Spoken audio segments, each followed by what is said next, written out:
Hi, I'm Rev Myron, and I'm a minister through Pathways of Light and a Course in Miracles student, and have been for the last 40 years. One of the things that I do is go through the lessons every year, at least I have for the last several years. The first time I went through them, I did them with Jesus, just the way that he tells me to do it.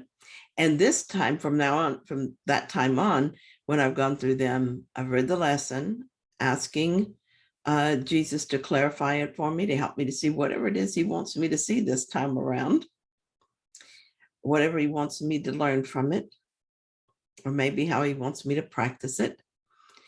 And then I write whatever comes into my mind. And that's what I'm sharing with you today. So thank you for being here with me. And what we're doing these last lessons for the year, these last several are the same lesson, but each day when I talk to Jesus about it, he tells me something he wants me to do with it. So let's look at it. So today is lesson 364. This holy instant would I give to you, be you in charge, for I would follow you, certain that your direction gives me peace. And if I need a word to help me, he will give it to me. If I need a thought, that he will also give. And if I need but stillness and a tranquil open mind, these are the gifts I will receive of him. He is in charge by my request, and he will hear and answer me, because he speaks for God, my Father, and his Holy Son. So I'm looking at that sentence. It says, he is in charge by my request.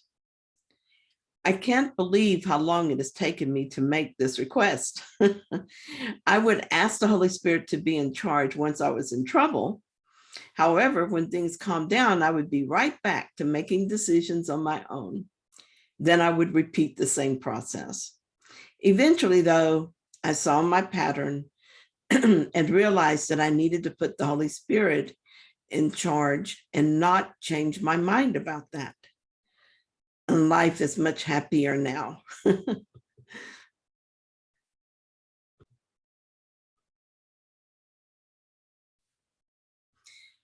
then there's a paragraph, the sentence which says, and he will hear and answer me, because he speaks for God, my Father, and his Holy Son.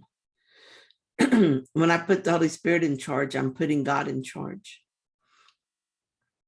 I'm putting my true self in charge. What could be better than that? I've proven to myself over and over that the ego is not a good advisor. When I leave the Holy Spirit in charge, the advice I receive keeps me on a narrow and straight path leading home. The ego part of my mind is not necessarily pleased with this choice.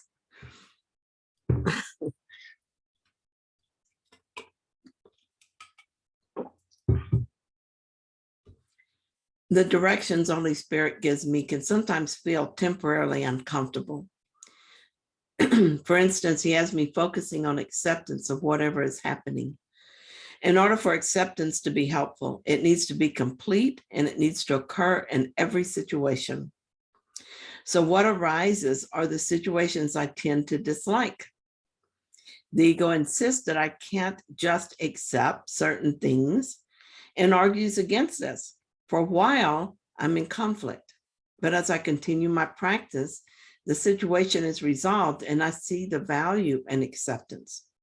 So here's an example of this. I've had an ongoing weight problem all my adult life. I gain weight and then I lose it, and immediately I gain it back. I realize now that I am self-sabotaging, but have never been willing to see why I'm doing this. The Holy Spirit has led me to acceptance, and so I'm practicing that in regard to my weight. The idea of simply accepting the situation as it is feels counterproductive and scary to me. It feels like giving up. But I'm sticking with the Holy Spirit because I'm convinced that he is bringing me home, and that's more important to me. After a few days of practicing acceptance, I began to realize that I've been at war with myself for the last 50 years. It's exhausting just to think about it. Accepting that I have this ongoing issue and that on some level I chose it wasn't giving up. It was choosing to be at peace with the problem.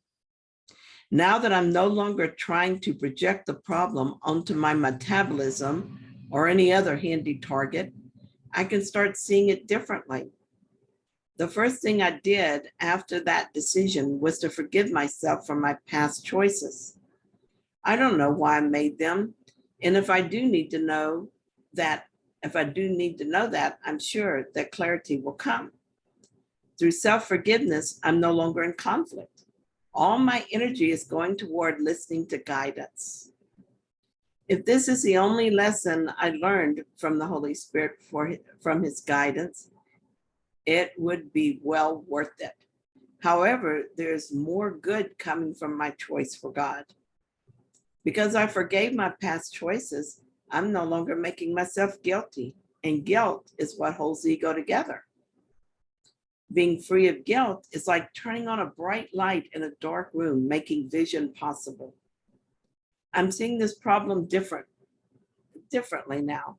Instead of it being a weight problem, it's an opportunity to heal my mind. Instead of feeling weak and vulnerable, I feel the strength of God in me. I feel my trust in him growing stronger every day.